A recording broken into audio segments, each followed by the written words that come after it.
په دې کې یو فایدهمنه خبره مخې ته رالاغه ده. موږ ته بعض خلک وایي چې تاسو په امامانو پسې کنځلې کوئ. ښه چا په امامانو پسې کنځلې کړي دي؟ راشه وښیه که نه، راشه ماته وښیه کوم عالم په امامانو پسې کنځلې کړي وایي خیرات نشي یې ښوی. په کوم کتاب کې لیکلی شوي دي چې امام صاحب پسې بل صاحب پسې بل صاحب پسې کنځلې کوه نشي یې ښوی. زموږ په کوم درس کې په امامانو پسې کنځلې دي د قیامت پورې چیلنج دی ویې ښایه کوم زموږ علیږي. نو چې د هغه سره ملاقات وکړي نو هغه به شین امي څه به وي شین امي دی او هغه مسله چې ته بیانه کړې ده او ګډه وډه پکې ویشتې ده. نو دی وګوره وایي دی وایي چې زه اهل حدیث یم. دا امي څه وایي زه اهل حدیث یم. نو چې ده دا کار وکړو نو ټول داسې دی. ته د یو د لاسه ټول بدنامې ته خو امي دی دی خو جاهل دی دی یو کار وکړي ته د یو د لاسه ټول به بدنامه. ته راشه د مشرانو سره کښېنه منهج وګوره زمونږ علماو سره کښېنه د علماو نه تپوس وکړه و تاسو څه وایئ د امامانو په باره کې تاسو څه وایئ د مذهبونو په باره کې هغه به دې په تفصیل پوه وکړي.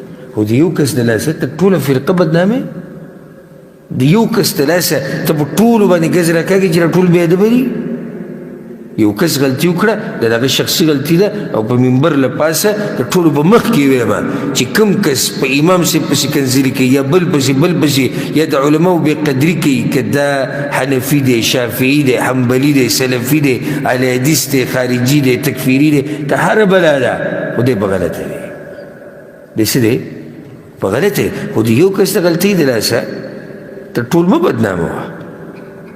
یو کس به غلطي کړي ته به راولګې ته به نورو ته هم بیا لیکیا شي به تاسو هم دا کار کوئ نه موږ خو دې نه بري یو الحمدلله.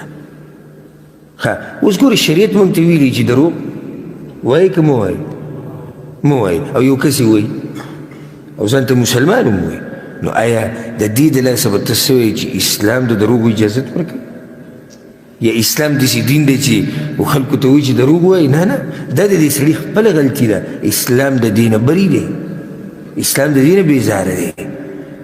نو په هغو کې دا بیماري وه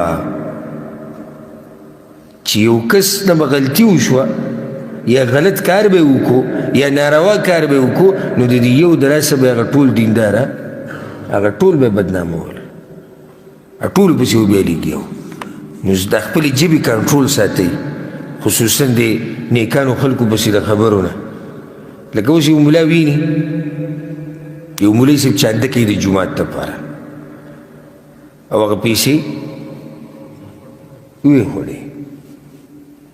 داسې وبکي مولیان سره اسمان ته خو نه راکوشوي چې ملایک دې مزې وکړي. ولې وایي دغه چاندي دی او دوی خوري.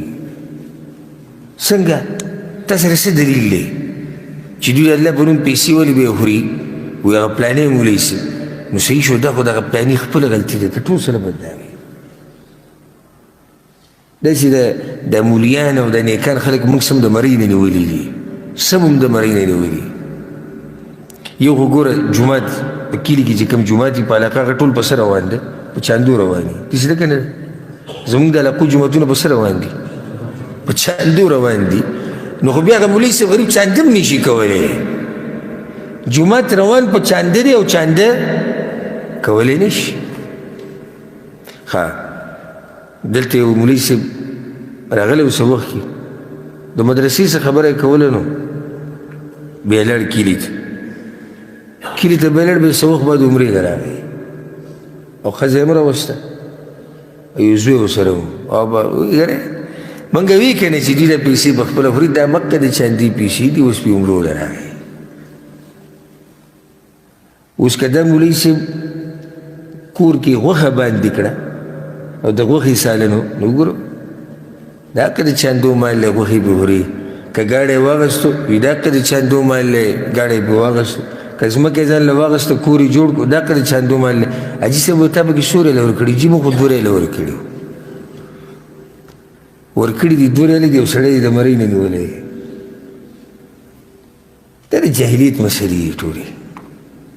یو سړی غلطي کولی شي دا د هغه خپله غلطي ده خو د هغې د لاسه به نه دین بدناموي او نه به دیني طبقه بدناموي. او الحمدلله موږ اکثر خپلو درسونو کې دا ویلي دي چې کله یو دوره کوو یا یو کتاب ختم کو نو په اخره کې دا وایو که موږ چېرته حق خبره بیان کړي نو هغه خالص توفیق